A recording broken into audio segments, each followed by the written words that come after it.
जय गुरु जी, शुक्राना गुरु जी। संगत जी, गुरु जी का अनंत अनंतम शुक्राना। ओम नमः शिवाय, शिव जी सदा सहाय। ओम नमः शिवाय, गुरु जी सदा सहाय।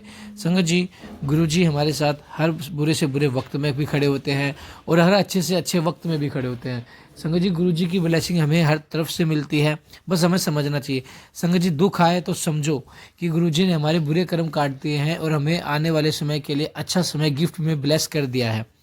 और संगत जी, सुख आए तो समझो गुरु जी हमसे बहुत खुश है, हमारे अच्छे कर्मों का हमें फल दे रहे हैं और हमें अच्छी अच्छी ब्लेसिंग दे रहे हैं। गुरु जी हमें अपने अपार कृपा से हमें अच्छे जीवन जीने का आनंद दे रहे हैं। तो संगत जी, शिव पुराण का पाठ गुरु जी ने जो बताया कि शिव पुराण का पाठ करो, और आंटी जी इतनी प्यारी सेवा करती हैं। तो संगत जी, शिव पुराण के पाठ की एक बहुत ही अलग महत्वता है। संगत जी, यह आपके जीवन के सभी कष्टों को खत्म कर देगा, आपको एक न्यू लाइफ ब्लेस करेगा।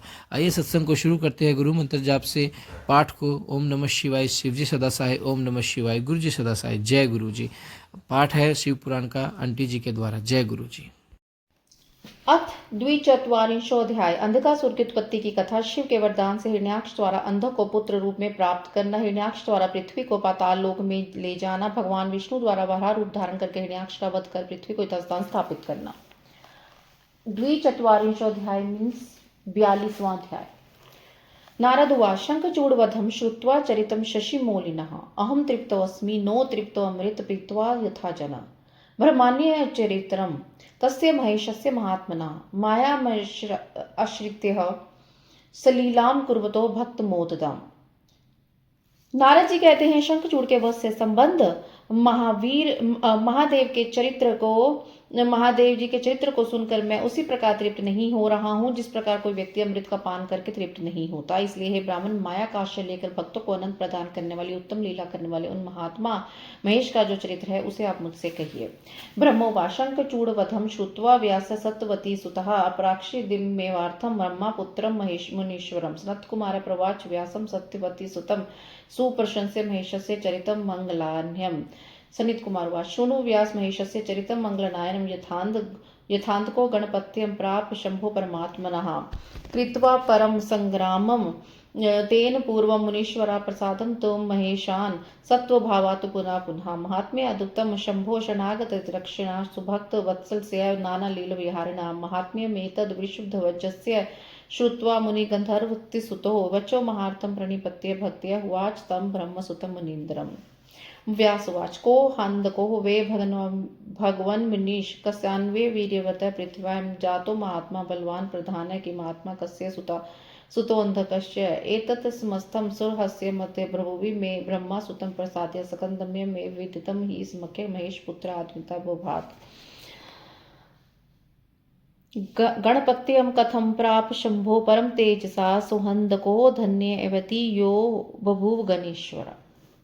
ब्रह्मा जी बोलते, शंखचूड़ का वध सुनने के बाद पश्चात सत्यवती सुत व्यास जी ने ब्रह्मपुत्र मुनीश्वर सनत कुमार से बात पूछी। व्यास जी की प्रशंसा करके सनत कुमार ने मंगलदायक महेश्वर चरित्र को कहा है। सनत कुमार बोलते हैं, आप शंकर जी के मंगलदायक उस चरित्र को सुनिए जिसमें अंधक ने परमात्मा शंकर के गणपत्य पद को प्राप्त किया। हे गणेश्वर, हे मुनीश्वर, पहले तो उसने शंकर जी से घोर युद्ध किया, उसके बाद अपने सात्विक भाव से बारंबार प्रसन्न किया। शरणागतों की रक्षा करने परम भक्त नाना प्रकार की लीला करने शंकर का महात्म्य अद्भुत है। शंकर के इस प्रकार के महात्म्य को सुनकर सतीवती सुत व्यास जी ने मुनीश्वर सनत कुमार जी को प्रणाम किया। फिर भक्ति भाव से विनम्र होकर ब्रह्मापुत्र मुनीश्वर से महान अर्थपूर्ण वाणी में कहा। व्यास जी बोलते, हे भगवान, हे मुनीश्वर, यह अंधक कौन था? इस पृथ्वी पर उसने किसके वंश में जन्म लिया? वह किस कारण से इतना बलवान तथा महात्मा हुआ और वह किस नाम वाला तक किसका पुत्र था? हे भगवान ब्रह्मपुत्र, अब आप इन सारे रहस्यों का वर्णन कीजिए। वैसे तो अनंत ज्ञान संपन्न महेश पुत्र स्कंद के द्वारा मैं इन बातों को जानता हूँ। महातेजस्वी शंकर की कृपा से उसने गणपत्य पद को किस प्रकार प्राप्त किया? वस्तुतः वह अंधक महाधन्य है जो उसे गणपत्य की प्राप्ति हुई। ब्रह्मोवाच व्यासस्य चैतद्वचनं निशम्य प्रवाच स ब्रह्मसुतास्तितनं महेश्वरोऽथ हे परमाप्तलक्ष्मी संश्रुतु कामं जनकं शुकस्य। सनत कुमार उवाच पुरागतो भक्त कृपा करो कैलासता शैल सुता गणाढ़ विहृत कामा किल काशिकां वैश्व शालतो निर्जर चक्रवर्ती स राजधानीं च विधाय तस्यं चक्रे परोति सुखदा जनाम। जनानं तद्रक्षं भैरव नाम वीरं कृत्वा समं शैलजयं किंबहि स एकदा मन्धरनामधेयं गतो नघं त्वदर सुप्रभावात् तत्रापि नानागणवीरमुख्यः शिवसमेतो विजहारभुरिः पूर्वे दिशो मन्दरशैलस्थंस्थः कपिदिनिश्चण्डप्रकम्यस्य चक्रे ततो नेत्र निमीलं तु सा पार्वती नवनीतं सलीलं प्रवालेब्जधृत प्रभाभ्यां कराम्बुजाभ्यां निर्मील नेत्रे हरस्य नेत्रेषु निर्मितेषु शनेन जातः सुमहा अंधकरः तत्स्पर्शयोगाच्च महेश्वरस्य कृरो न तस्करो च तस्य संस्कृतं मन्दाभः शम्भो ललाटे शन्वितप्तो विनिगतो भूरि जलस्य बिन्दु गर्भो विभुवाथ कराल वक्त्रो भयंकर क्रोधपर कृताग्नः अंधो विरूपी जटिलिश्च कृष्णो नरेत्रो व्यकृतिक सुरुमः गायन्यस प्ररुद्ध नित्यमानो विलहिनो घन घोर घोष जातेन त्वेनाधु दर्शनेन गौरी भवासु स्मित पूर्मः। ब्रह्मा जी बोलते हैं, नारद व्यास जी के इस वचन को सुनकर ब्रह्मपुत्र सनत कुमार ने महामंगलदायक शिव जी के चरित्र को सुनने की इच्छा रखने वाले शुकदेव के पिता व्यास जी से कहा। सनत कुमार बोलते हैं, किसी समय देव सम्राट भक्त वत्सल भगवान शंकर अपने गणों तथा पार्वती को साथ लेकर कैलाश से विहार करने के लिए काशी आए। उन्होंने काशी को अपनी राजधानी बनाया, भैरव को अपना रक्षक नियुक्त किया, पार्वती के साथ मनुष्य को आनंद देने वाली नाना प्रकार की लीलाएं करने लगी। किसी समय वरदान के कारण वे अपने गणों के साथ मंदराचल पर्वत पर गए और वहां पर पार्वती के साथ विहार करने प्रवृत्त हो गए। उसके बाद पार्वती ने नर्म कीड़ा प्रेम प्रयास करते हुए मंदराचल पर पूर्व दिशा की ओर देख मुख करके बैठे हुए चंड प्रक्रम वाले सदाशिव के नेत्र लीलापूर्वक बंद कर दिए। मूंगे तथा स्वर्ण कमलों की कांति से तब दोनों की चाह जब पार्वती ने उनके बंद कर नेत्र बंद किए, तब शिव जी के नेत्रों के बंद हो जाने पर क्षण भर में घोर अंधकार छाया। तब सदाशिव के ललाट का स्पर्श करते हुए उनके ललाट पर से अग्नि की क्षमता से पार्वती के दोनों हाथों से स्वबिंदु टपकने लगे। तब उसे एक बालक उत्पन्न हुआ जो भयंकर विकराल मुख वाला महाक्रोधी कृतघ्न अंधा जटाधारी कृष्ण वर्ण वाला कुरूप मनुष्य से भिन्न स्वरूप वाला विकृत तथा बहुत सारे रोमों से युक्त उत्पन्न होते ही उसने हंसना, गाना, नाचना, जीभ चाटना और महाघोर शब्द करने लगा। विचित्र दर्शन वाले उस बालक के उत्पन्न होते ही शंकर जी ने गौरी से हंसते हुए कहा, श्री महेश उवाच निर्मील्य नेत्राणि कृतं च कर्म विभेषी साहस्मदिते कथम त्वं गौरी हरात्वोद्वचनं निशम्य विहस्यमाना प्रमुमोच नेत्रे जाते प्रकाशे सति घोर रूपो जातो अंधकारत्वपि नेत्रहीन तदृगिवधं तं च निरीक्ष्य भूतं प्रपच्छ गौरी पुरुषं महेशं गुह्युवाच कोह्यं विरूपो भगन्वनि जातो नवग्रतो घोर भयंकराश्च वदस्व सत्यं मम कि निमित्तं सृष्ट्योऽथवा केन च कस्य पुत्रः। सनत कुमार श्रुत्वा हस्तद्वचनं प्रिया लीलाकार सृष्टिकृतोऽन्नरूपं लीलाकराय स्त्री जगन्नाहे अविहस्य किंचित घ्वन्वाच महेश उवाच शृण्वंबिके वृत्त करे उत्पन्न एषादूत चंड वीर्य निर्मिते चुक्षिः मे भवन्त्यः स स्वदेजो मेन्दक नामधे त्वं चास्य कृतास्य यथानुरूपं त्वया च संख्यदया गणेभ्यः स रक्षितव्य त्वयि त्वं हि वैकं विचर्य बुद्धिवा करणाम नार्यः। महेश बोलते हैं, प्रिय तुमने मेरे नेत्रों को बंद करके जो कर्म किया है अब उससे भयभीत क्यों हो रही हो। महादेव जी के इस वचन को सुनकर हंसते गौरी ने उनके नेत्रों को छोड़ दिया। तब प्रकाश हो जाने पर वह अंधा पुरुष अंधकार से अधिक घोर रूप वाला हो गया। तब वह इस प्रकार के रूप वाले उस पुरुष को देखकर गौरी ने महेश्वर से पूछा। गौरी बोली, हे भगवान, हम दोनों के सामने वह घोर भयंकर विकराकार कौन खड़ा है, कौन उत्पन्न हो गया है? आप मुझसे सत्य कहिए, किस कारण से तथा उसने किसकी सृष्टि की है? यह किसका पुत्र है? सनत कुमार बोलते, लीला करने वाले, मंदक को उत्पन्न करने वाले भगवान शंकर ने लीला करने वाले त्रिजगजननी प्रिय पार्वती की बात सुनकर हंसते हुए कहा। महेश बोलते, तू चित्र करने वाली है अंबिके, तुम्हारे द्वारा मेरे नेत्र बंद किए जाने पर तुम्हारे हाथों के स्वेद कर्ण से उत्पन्न यह अद्भुत महाप्रक्रमशाली अंधक नाम वाला असुर प्रकट हुआ है। तुम इसकी जन्मदात्री हो। अतः हे आर्य, तुम्हें दयापूर्वक अपनी सखियों के साथ गणों से इसकी रक्षा करो और बुद्धि से विचार करके इसके विषय में जो करना चाहती है उसे करो। सनत कुमार बोलते हैं, तदंतर अपने पति के इस वचन को सुनकर गौरी अपनी सखियों के साथ दया भाव के अनेक प्रकार के उपायों से अपने पुत्र की रक्षा करने लगी। काल्येत तस्मिन् शिशिरे प्रायतो हरिणीनेत्र स्वथ पुत्रकामः स्वज्येष्ठबन्धोस्तन्ये प्रतानं समीक्ष्य चासीत् प्रिय नियुक्तः अरण्यमाश्रित्य तपस्कारासुरस्तथा कश्यपजासुतार्थं काष्ठोपमासो जित्रोष दोषः संदर्शनार्थं तु महेश्वरस्य तुष्टः पिनाकी तपस्स्य सम्यग् वर प्रदानाय ययो द्विजेन्द्र तस्थानमासाद्य वृषध्वजो सुजगा दैत्य प्रवरम महेशः। एक बार शिशिर काल उपस्थित होने पर अपने बड़े भाई की संतति वृद्धि को देखकर अपनी स्त्री से प्रेरित होकर पुत्र की कामना करने वाला हिरण्याक्ष तपस्या करने के लिए वहां पहुंचा। वह कश्यप पुत्र असुरवन का आश्रय लेकर क्रोधात दोषों को जीतकर पुत्र प्राप्ति के निमित्त काष्ठ के समान स्थिर होकर शंकर जी के दर्शन हेतु तप करने लगा। हे द्विजेंद्र, जब उसकी तपस्या से पूर्ण होने पर प्रसन्न होकर शंकर वर देने आए, तब उस स्थान पर वे वृषभ ध्वज महेश उस दैत्य श्रेष्ठ से बोले। महेश उवाच, हे दैत्यनाथ कुरु नेन्द्रिय संगपातम किमर्थमेतद्वताश्रयं ते प्रभुई कामं वर्तो भवेहम यदिच्छसि त्वं सकलम ददामि। महेश बोलते हैं, दैत्यराज तुम अपनी इंद्रियों को कष्ट मत दो। तुम किसी निमित्त यह व्रत कर रहे हो, तुम अपना व्रत करो, मैं शंकर तुम्हें वर दूंगा। तुम जो चाहते हो वह सब मैं तुम्हें दूंगा। सनत कुमार उवाच, सरस्यमाकर्ण्यं महेश वाक्यम व्यति प्रसन्ना कणाक्ष दैत्य कृतांजलि नम्रशिरा उवाच स्तुया च नत्वा विविधम गिरीशम। शिवजी का यह सरस वचन सुनकर वह दैत्य हिरण्याक्ष अत्यंत प्रसन्न हो गया और हाथ जोड़कर सिर झुकाकर नमस्कार करके विविध स्तुति पूर्वक शंकर जी से कहने लगा। हिरण्याक्ष उवाच, पुत्रस्तु मे चंद्रललाट नास्ति सुवीर्य वांधित्य कुलान रूपी तदर्थ में व्रतमास्तितो अहम तम देहि देवेश सुवीर्य व्रतम यस्मच्च मद भ्रातुरत वीर्य प्रहलाद पूर्व अपि पंचपुत्रः ममे नास्ति गन्तव्योऽहं को मामकं राज्यमिदं बभूषिते। राज्यं परस्य स्वबलेन हत्वा भुङ्क्त्वेः स्वं पितुरेव दृष्टं स प्रोच्यते पुत्र इहि त्वं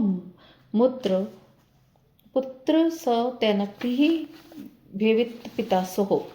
हिरण्याक्ष बोला, हे चंद्रमौली, मुझे दैत्य वंश के योग्य एवं पराक्रमी कोई पुत्र नहीं है, उसके लिए मैं तपस्या में प्रवृत्त हुआ हूँ। अतः हे देवेश, आप मुझे महाबलवान पुत्र प्रदान कीजिए, क्योंकि मेरे भाई को प्रहलाद आदि 5 महाबलवान पुत्र हैं, मुझे पुत्र नहीं है, मैं वंशहीन हो गया हूँ। अतः मेरे इस राज्य का भोग कौन करेगा? जो अपने बाहुबल से दूसरे के राज्य को अपने अधिकार में करके उसका भोग करता है तथा पिता के राज्य का भोग करता है, वह इस लोक में परलोक में पुत्र कहा जाता है और उसी पुत्र से पिता भी पुत्रवान होता है।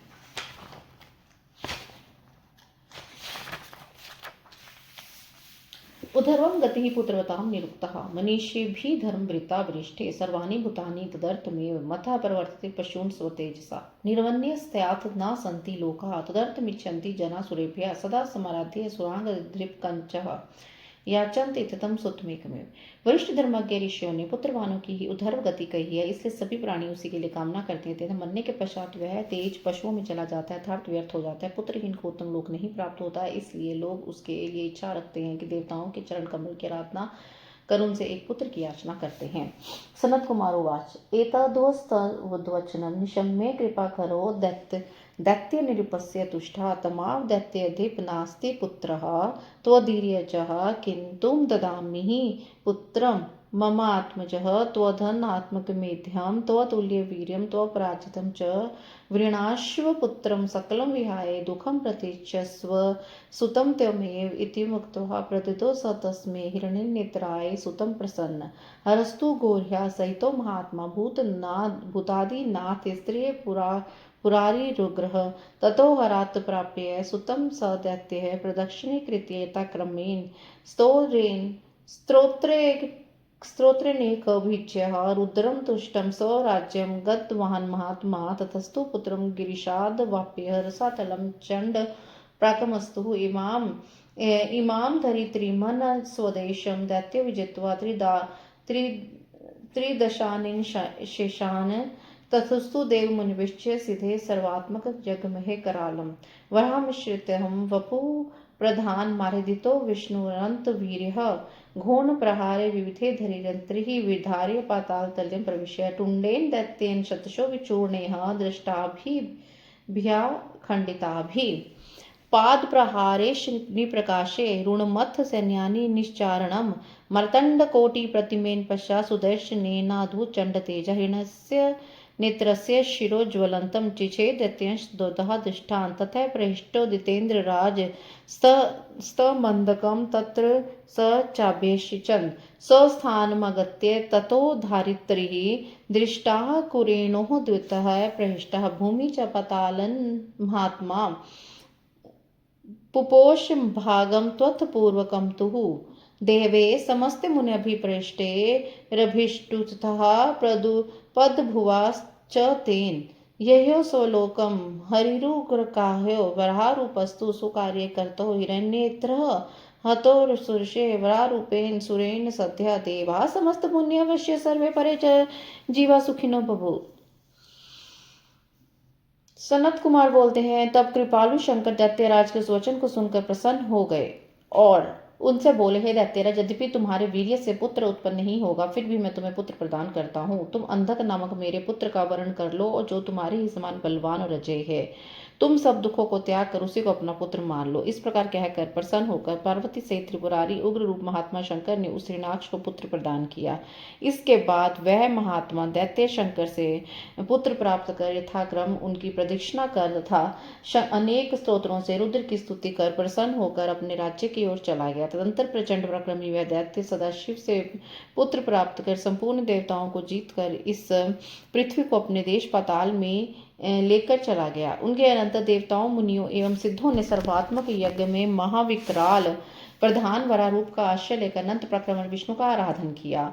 तब अपनी नासिका के विविध प्रहारों से पृथ्वी को विदीर्ण कर पाताल में प्रविष्ट हो टुंडके के द्वारा अखंडित दाढ़ी के अग्रभाग से सैकड़ों दैत्यों को चूर्ण करके वज्र के समान कठोर पाद प्रहारों के निशाचरों की सेनाओं को मथ कर करोड़ों सूर्य के समान जजव्यमान अपने सुदर्शन से अद्भुत तथा प्रचंड तेज वाले विष्णु ने हिरण्याक्ष के तेजस्वी सिर को काट दिया और दैत्य को जला दिया। हिरण्याक्ष के मर जाने पर उन्होंने प्रसन्न होकर अंधक को राजपद पर अभिषिक्त कर दिया। इस प्रकार महात्मा स्वस्थानमगत्य ततो धरित्रीं दृष्टांग कुरोन्द्वित प्रहिष्ट भूमिं च पातालन्मात्मः पुपोष भागं त्वत् पूर्वकं तुः तेभे समस्ते मुनभिपृष्टे रभिष्टुतः पदभुवा च तेन यह्यो स्वलोकं हरिरुग्रकाह्यो वरारूपस्तु सुकार्युत। इस प्रकार महात्मा विष्णु पाताल तल से पृथ्वी का उद्धार करके अपने दाढ़ों के अग्रभाग से पृथ्वी को पुनः अपने स्थान पर प्रतिष्ठित कर परम प्रसन्न हो गए और पूर्व की भांति उनकी रक्षा करने लगे। प्रसन्न हुए समस्त देवता, मुनि तथा ब्रह्मा जी ने उनकी स्तुति की। उसके बाद उग्र शरीर वाले तथा उत्तम कार्य करने वाले वरा रूपधारी विष्णु अपने लोक को चले गए। इस प्रकार वरा रूप वाले विष्णु के द्वारा दैत्यराज हिरण्याक्ष के मारे जाने पर सभी देवता, मुनि, अन्य जन सभी सुखी हो गए।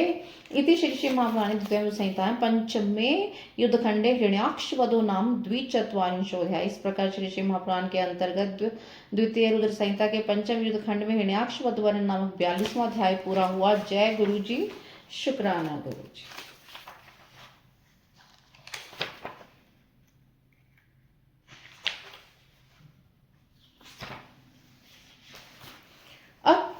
त्रिचत्वारिंशोऽध्याय 43वां अध्याय। हिरण्यकश्यप की तपस्या, ब्रह्मा से वरदान पाकर उसका अत्याचार, भगवान ऋषि द्वारा उसका वध और प्रहलाद को राज्य प्राप्ति। व्यास उवाच सनत कुमार सर्वज्ञ हते तस्मिना असुरद्रुहि किम काशी तस्य ज्येष्ठ भ्राता महासुरः कुतुलमिति श्रेतुः ममास्ति मुनीश्वर तच्छाविहं कृपां कृत्वा ब्रह्मपुत्रमस्तुते। ब्रह्मोवाच ते कर्णे वचस्तस्य व्यासस्य स मुनीश्वर सनत कुमार प्रवोच समृता शिव पंचम। व्यास जी बोले, हे सर्वज्ञ सनत कुमार, देवताओं से द्रोह करने वाले हिरण्याक्ष के मारे जाने पर उनके ज्येष्ठ भ्राता महान असुर हिरण्यकश्यप ने क्या किया है? मुनीश्वर, मुझे इस वृतांत को सुनने के लिए महान कौतूहल हो रहा है। ब्राह्मण पुत्र कृपा करके मुझे सुनाइए। आपको नमस्कार है। ब्रह्मा जी कहते हैं, व्यास जी के वचन सुनकर सनत कुमार शिव के चरणों का स्मरण करके, चरण कमलों का स्मरण करके कहने लगे। सनत कुमार उवाच भ्रातृ एवं विनीते हरिनाम करोड़ मूर्तान् हिरण्याकशी पूर्वास पर्याप्तवे दुषाः शुचाः ततः प्रजानां कदनं विधातुं कदन प्रिया निर्देशान् सुरान्विन्हो हरि वैर प्रियो हि सः अत ते भृतृ संदेश मदाय शिरसा सुरः देव प्रजानं कदनं विद्वे कदन प्रिया ततो विप्रकृते लोकासुरे स्त्री दुष्ट मानसा दिव्यं देवा परित्यज्य भुवि चारुर्लक्षिता हिरण्यकशी प्रभुतः संप्रेस्तस्य दुःखिता कृत्वा करोदकादिनी तत्कालध्रा सांतविहत ततः स दैत्यराजो वजः जरामरम् आत्मनं प्रतिद्वन्द्वमेक राज्यं व्यधित्सत् से तेपे मंदरद्रोण्यः तपः परं दारुणम् उधर्वं बाहुनं बोधिष्टिः पदांगुष्ठाश्रिता ध्वनिः तस्मिन्नस्ते वापस्माने देवा सर्वे बलान्विताः दैत्य सर्वान् निजित्य सवानि स्थानानि भेजरे तस्य मूर्तिना समुदित्य सुधिमो गृस्त पौम्यः तिहो गुन्धर्व धोलोक नत द्विष्वगीरिताः तेन तप्ता दिवं त्यक्त्वा ब्रह्मलोकं यहि सुरा धात्रे विज्ञाप्यामस्तुत स्तुतस्तोः विकृतनः अथ विज्ञापितो देवव्यास तैरात्मभुविदः परितो भृगु दक्षादयो देताश्वरम प्रताप्य लोकान्खिलास्तस्हो समागतं पद्ये भवं द्वादश वरं हि दातुं तमुवाच धाता वरं वृणीदेशे त्वतिः पितो महपि निशम्य वाचं मधुरां विधातु वचो भविदेव मूढ़ बुद्धिः। सनत कुमार बोले, हे व्यास जी, वरा रूप धारण करने वाले भगवान विष्णु द्वारा भाई हिरण्याक्ष का वध कर दिए जाने पर हिरण्यकशिपु क्रोध एवं शोक से संतप्त हो उठा। उसके बाद विष्णु से वैर में रुचि रखने वाले उस हिरण्यकश्यप ने प्रजाओं को कष्ट देने की निर्दयी और वीर असुरों को आज्ञा दी। तब वे निर्दयी असुर अपने स्वामी की आज्ञा प्राप्त करके देवताओं तो प्रजाओं को कष्ट देने लगे। इस प्रकार जब दुष्ट बुद्धि वाले उन असुरों ने लोक का उत्पीड़न किया, तब देवता लोग स्वर्ग छोड़कर लिक्षित होकर पृथ्वी पर घूमने लगे। हिरण्यकश्यप ने भी भाई के मर जाने पर दुखित होकर उसे तिलांजलि देकर आदि प्रदान करके उसकी स्त्री आदि को सांत्वना प्रदान की। इसके बाद वह दैत्यराज अपने को अजर अमर अजय प्रतिद्वंदी रहित जानकर एक छत्र राज्य करने लगा। वह मंदराचल की गुफा में पैर के अंगूठे मात्र को पृथ्वी पर टेक कर दोनों भुजाओं को ऊपर उठाकर आकाश की ओर देखते हुए अत्यंत कठोर तप करने लगा।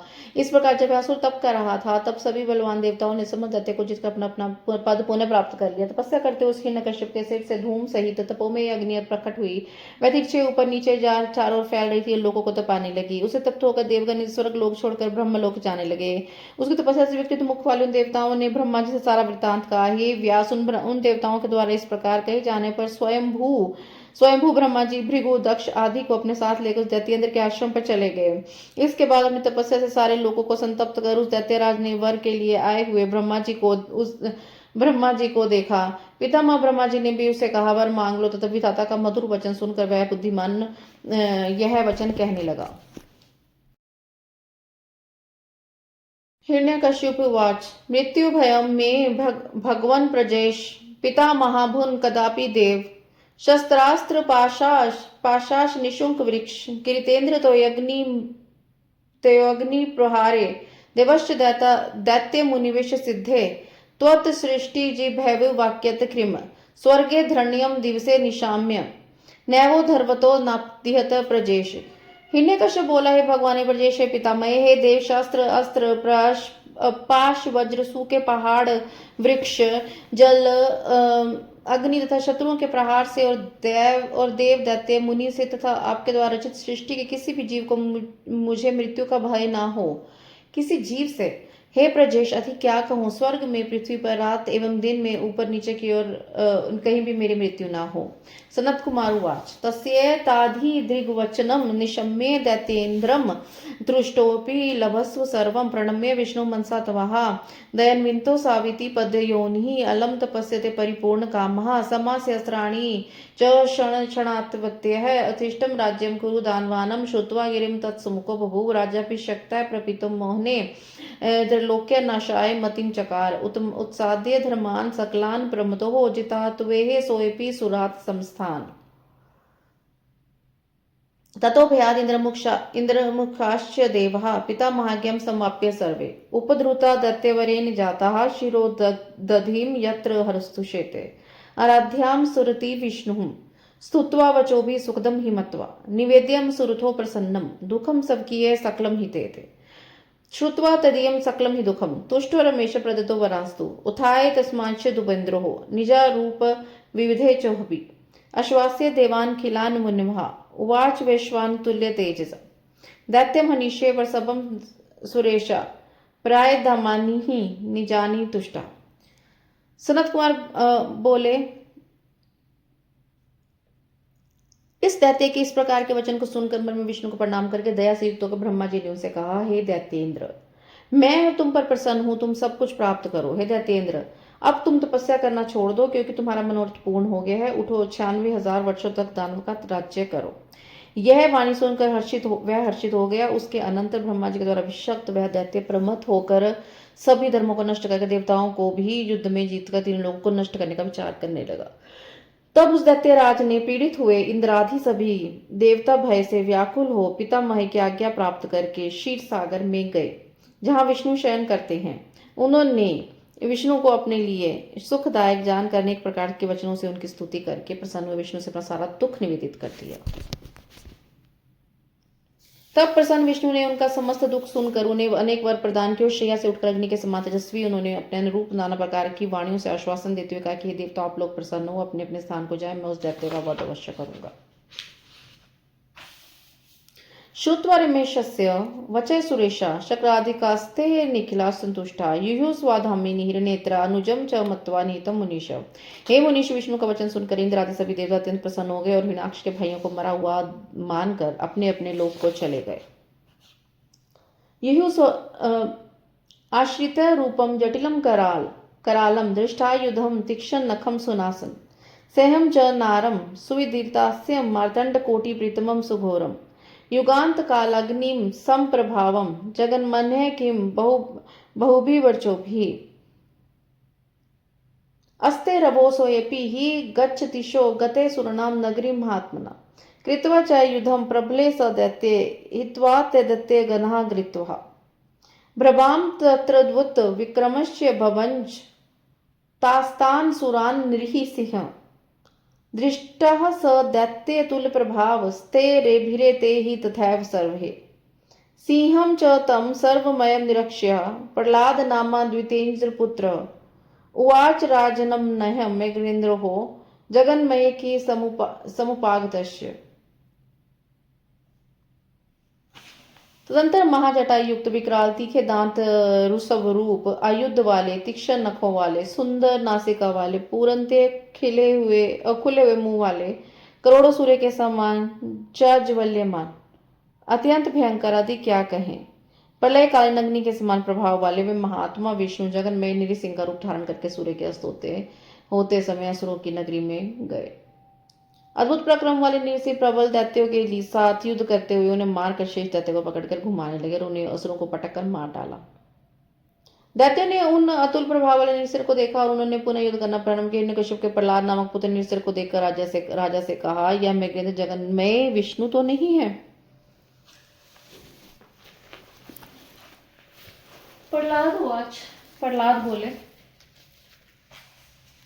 एष प्रविष्टो भगवान नंतो नृसिंह मात्रो नगरम त्वदन्तः निवृत्ति युधाचरणं प्राहि पश्यामि सिंहस्य कराल मूर्तिमं यस्मान योद्धा भुवनेत्रे अपि कुरश्व राज्यं विन्मनमृगधरं श्रुत्वा स्वपुत्रस्य वचो दुरात्मा तमः भीतोऽसि किमत्र पुत्र उक्त्वेति पुत्रं दितिजादिनाथो दैत्यर्ष भान्विमरांस राजः गृहन्तु वे सिंहममुं भवन्तो वीरा विरूप भ्रुकुटिशनं तसाज्ञा दैत्य वरास्तस्ते घृतकामा विवशु मृगन्धं शनेन दग्धा शलभा इवेग्निं रूपाशविलासिता विवक्षुः दैत्येषु दग्धेषु दैत्यराज चकार युधं स मृगाधिपे शस्त्रे समग्र खिलस्तास्त्रे शक्त्यष्टिपाशकुंश पावकाधे संयुद्ध तौरेव तयोर्जगाम ब्रह्मां दिनं व्यासी शास्त्रपाण्यो परवीर्यो वीरवेन गर्जतो परस्परं क्रोध संयुक्त चेतसो ततः स दैत्य सहसा बहुश कृत्वा भुजान् शास्त्रयुतातिरिक्ष्य नृसिंह रूपं प्रयो मेघेन्द्रं संयुध्यमानः सहसा सहन्ता ततः संयुद्धं त्वति दुसहं तु शस्त्रे समथे तथा खिलास्त्रे कृत्वा महादैत्यवरो नृसिंहं क्षय गते शूलधरो पिप्यात् ततो गृहीता स मृगाधिपे भुजे neko गिरिसार विधि निधाय जानो स भुजान्तरेषु नखां कुरे दानव मर्भिधि नखास्त्र हत पद्धम शीर्ष्य मुत्पाद्य जीवाद्विक्त क्षणेन त्यक्त स्थाधीनिम स तु काष्ठभूतः पुनश्च चूरन्ते सर्वगात्र।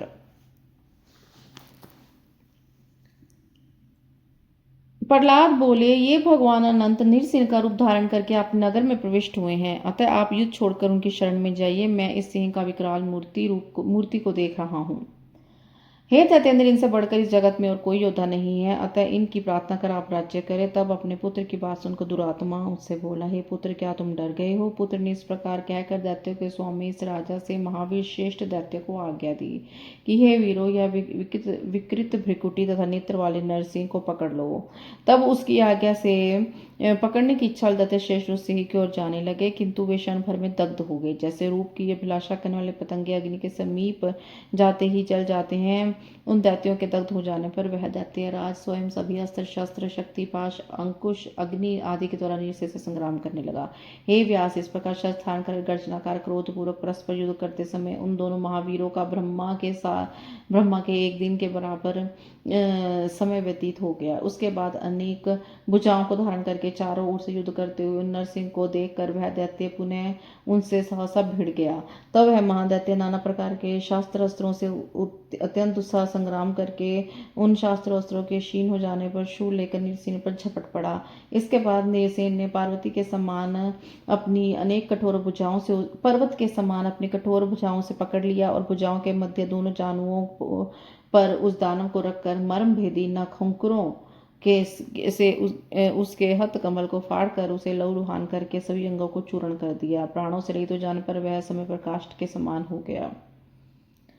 तस्मिन् हन्ते देवरिपो प्रसन्न प्रहलाद मामंत्रिह कृत प्राणेहम राज्याभिषेच्याद्भुत वीर्य विष्णु तथा प्रयातो गतिम प्रयत क्रियाम तथाष्टो सकला सुरेशा प्रणम्य विष्णु द्विषि विप्रम तस्याम युः स्वधामनि पितामहाद्यः कृत स्वीकार्यं भगवन्त मेरिहं प्रविन्तं त्वदक जन्म रुद्राद हिरण्य नेत्रस्य मृतिवर्हात् नृसिंह ततस्त सहजस्य नाश प्रहलाद राज्याप्तिरिति प्रसंगात।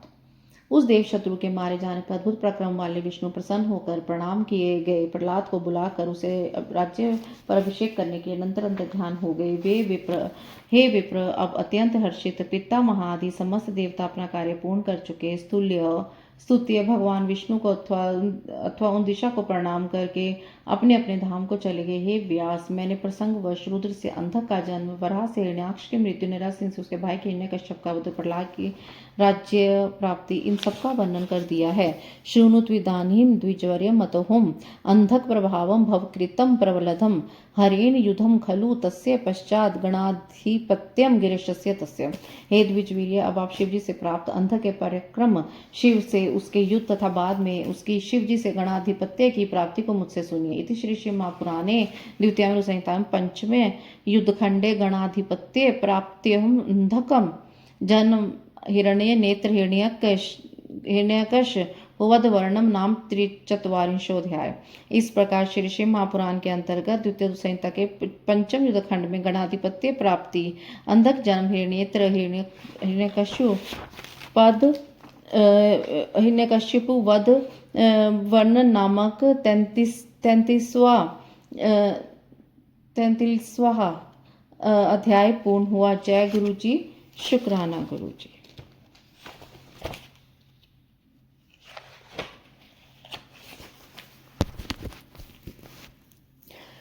अथ 44वां अध्याय। अंधिकासुर की तपस्या। ब्रह्मा द्वारा उसे अनेक प्रकार के वरों की प्राप्ति, त्रिलोकी को जीतकर उसका स्वेच्छा विचार में प्रवृत्त होना, मंत्रियों द्वारा पार्वती के सौंदर्य को सुनकर मुग्ध हो, शिव के पास संदेह भेजना और शिव का उत्तर सुनकर क्रुद्ध हो युद्ध के लिए उद्योग करना। सनत कुमार उवाच, ततो हिरण्याक्ष सुता कदाचि तत्संश्रावितो निर्मिते मंदान्धने तैभ्रोत्रभी संप्रीतो विहारे किमंधम राज्येन तवाद कार्यकम हिरण्य नेत्रस्तु बहु मूढ़ा कलि प्रियम नेत्रविहीन में यो लब्ध वास्त्यम विकृतम विरूपम घोरस्तपोभि गिरीशम प्रसाद स त्वं न भागी खलु राजकस्य किमन्य जातोपि लभेत राज्यम विचरितम तदैव ते नूनम वयम तु त्वदग्निम एव सत्यम। सनत कुमार बोले, किसी समय जब हिरण्याक्ष पुत्र अंधक भाइयों के साथ खेल रहा था, तब क्रीड़ा में आसक्त तथा मंदाद उसके भाइयों ने उपहास करते हुए उनसे कहा, है अंधक, तुम्हें राज्य से क्या प्रयोजन है? तुम्हारे पिता हिरण्याक्ष निश्चय ही बड़ा मूर्ख था, जिसने घोर तपस्या के द्वारा शिवजी को प्रसन्न करके तुम्हारे जैसा कलह प्रिय अंधा विकृत एवं कुरूप पुत्र प्राप्त किया।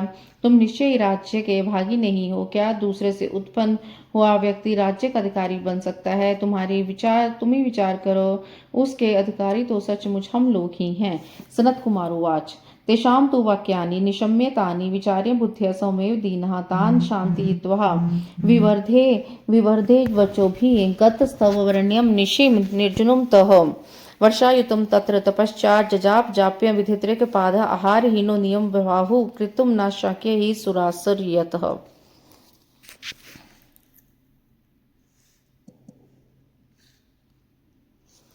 प्रज्वल्य वहीं समज्योति गात्र मासं सरक्तं खलु वर्षमात्रं तित्यशेन शस्त्रेण निकृत्य देहात् सन्मन्त्रकं प्रत्ययमेव हुत्वा स्नायुवस्थि शेषं कृणपं तदासोः क्षयं गतं शोणितमेव सर्वं यदास्य मासानि न सन्ति देहं पश्यतु कामस्तु हुता नाश्य ततः सुदृष्टि स्त्रीदशालान्ये सुविस्तमभ्युदये समस्ते अथामरे शीघ्रतरं प्रसादितो विभूम धाता नीतिभिन्नतो हि निवारितवात् पिता महस्तम उवाच त्वं चाद्य वरं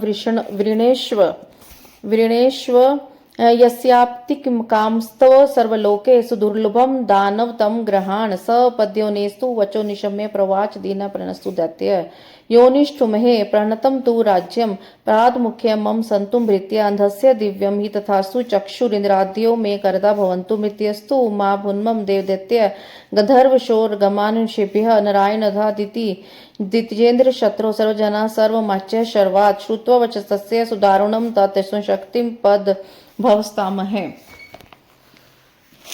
सनत कुमार बोले, किसी समय जब हिरण्याक्ष अंधक भाइयों के साथ खेल रहा था, तो क्रीड़ा में आसक्त तथा मंदाद उसके भाइयों ने उपहास करते उनसे कहा, हे अंधक, तुम्हें राज्य से क्या प्रयोजन है? तुम्हारा पिता हिरण्याक्ष निश्चय ही बड़ा मूर्ख था, जिसने घोर तपस्या के बाद शिवजी को प्रसन्न करके तुम्हारे जैसे कलह प्रिय अंधा विकृत एवं कुरूप पुत्र प्राप्त किया। तुम निश्चय ही राज्य के भागी नहीं हो। क्या दूसरों से उत्पन्न होने वाला व्यक्ति राज्य का अधिकारी बन सकता है? तुम्हें विचार करो, इसके अधिकारी तो सचमुच हम लोग ही हैं। सत कुमार बोले, उनके इस वचनों को सुनकर बुद्धि से स्वयं विचारना कर दीन हो गया और उन्हें नाना प्रकार के वचनों से सांत्वना देकर रात में अकेले निर्जन वन को चला गया। वहां निराकार रहकर वहां पर एक पैर पर खड़ा होकर दोनों भुजाओं को उठाकर 10,000 वर्ष पर्यंत घोर तप एवं मंत्र का जप करने लगा, जो देवता एवं राक्षसों के लिए संभव नहीं था। वह अग्नि जलाकर तीक्ष्ण शस्त्र से अपने शरीर से मांस काटकर वर्ष पर्यंत प्रतिदिन मंत्र पूर्वक रक्त युक्त मांस का होम करने लगा। जब उसके शरीर में मांस नहीं रह गया, केवल स्नायु एवं अस्थि मात्र शेष रह गया, समस्त रक्त नष्ट हो गया, तब उसने अपने शरीर को अग्नि में डाल देने का विचार किया। उसके अनंतर सभी देवता अत्यंत विस्मित भयभीत होकर उसकी ओर देखने लगे। तब उन देवताओं ने ब्रह्मा जी को नमस्कार करके अनेक स्तुतियों से शीघ्र ही उन्हें प्रसन्न किया। ब्रह्मा ने उनसे तपस्या से विरत करके कहा, हे दानव, आज तुम वर मांगो, समस्त लोक में दुर्लभ है, वह तुम्हारी प्राप्ति के इच्छुक हो, उस वर को मुझसे प्राप्त कर लो। ब्रह्मा के इस वचन को सुनकर दीन एवं विनम्र होकर उस दैत्य ने कहा, हे ब्राह्मण प्रहलाद आदि मेरे जिन निष्ठुर भाइयों ने मेरे राज्य छीन लिया है, वे मेरे सेवक हों। मुझ अंधे को दिव्य नेत्र की प्राप्ति हो जाए एवं इंद्रादि देवता मुझे कर प्रदान करे। मेरी मृत्यु देव दैत्य गंधर्व यक्ष सर्प राक्षस मनुष्य दैत्यों की शत्रु श्री नारायण आदि किसी प्राणी एवं सर्व में शंकर से भी ना हो। उसके इस कठिन वचन को सुनकर ब्रह्मा जी शंकित उनसे कहने लगे, ब्रह्मोवाच दैत्येन्द्र सर्वं भविता तद विनाश हेतुं च गृह्णाम किंचित यस्मान् जातो न जनिष्यते वाह यो न प्रविष्टो मुखामन्तकस्य अत्यंत दीर्घम खलु जीवंतम तु भवादृशा सतपुरुषा ते जंतु एतवजा सानुन्यम निशम्य प्रीता महात्प्राह पुनः सदैत्यः। ब्रह्मा जी कहते, दैत्येन्द्र, यह सब पूर्ण होगा, किंतु अपनी मृत्यु का कोई कारण अवश्य वर्ण करो, क्योंकि न ऐसा हुआ तो न ऐसा हुआ है, न ऐसा होगा जो काल के मुख में प्रविष्ट न हुआ था। आप जैसे सत्पुरुष अत्यंत दीर्घ जीवन की इच्छा त्याग कर दें। ब्रह्मा के इस अनुनय पूर्ण वचन को सुनकर वह दैत्य पुनः कहने लगा, अंधक उवाच, कालत्रयाश्च भवन्ति नार्यः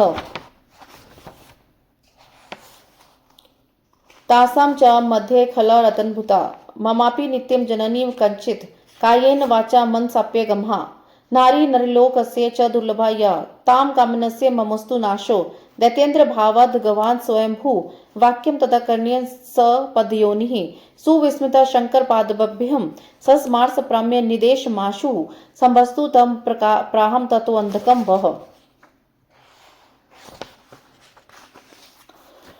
अंतक बोला है ब्रह्मदेव, तीनों कालों में जितने भी श्रेष्ठ मध्यम कनिष्ठ स्त्रियां हैं उन सभी में रतन स्वरूप श्रेष्ठ हो, हे रतन स्वरूप जो श्रेष्ठ हो वही मेरी माता के समान हो। भगवान मैं स्वयं भू जो मनुष्य लोक के लिए दुर्लभ हो, मन वाणी और शरीर से सर्वथा अगम्य हो, जब मैं दैत्येंद्र भाव से उसकी कामना करूं तब मेरा नाश हो जाए। उसका वचन सुनकर ब्रह्मा जी ने आश्चर्यचकित होकर शिव के चरण कमलों का स्मरण किया और शंभु की आज्ञा प्राप्त करके उस अंधक से शीघ्र कहा। ब्रह्मोवाच यत्कांक्षे दैत्यवरास्तु ते मे सर्वं भवते वचः सकामम् उत्तिष्ठ दैत्येन्द्र लभस्व कामं सदैव यस्तु कुरुष्मेव युद्धं श्रुत्वा तुदितवचनं मुनीश विधातु राष्ट्रो प्रणिपत्य भक्त्या लोकेश्वरं हाटक नेत्रपुत्र स्थाय स्यान्यवस्थि शेषस्तु तमावदेवम्। अंधक उवाच कथं विभो वैरिबलं प्रविश्य हनन देहेन करोमि यदं स्थानवे विशेषं कुरु मास पुष्टं करेण पुण्यं च मां सपृष्ठाध्या। सनत कुमार उवाच श्रुत्वा वचस्तस्य सपदयोनिः करेण संस्पृश्य च तच्छिरं गते सुरेन्द्रः सहितः स्वधाम संपूज्यमानो मुनि सिद्ध संघे सस्पृष्ट मात्राः स च दैत्यराजा संपूर्ण देव बलवान बभुवा सजात नेत्र सुभोगो बभुवा हरिष्ट इष्ट स्वमेव नगरम विवेश।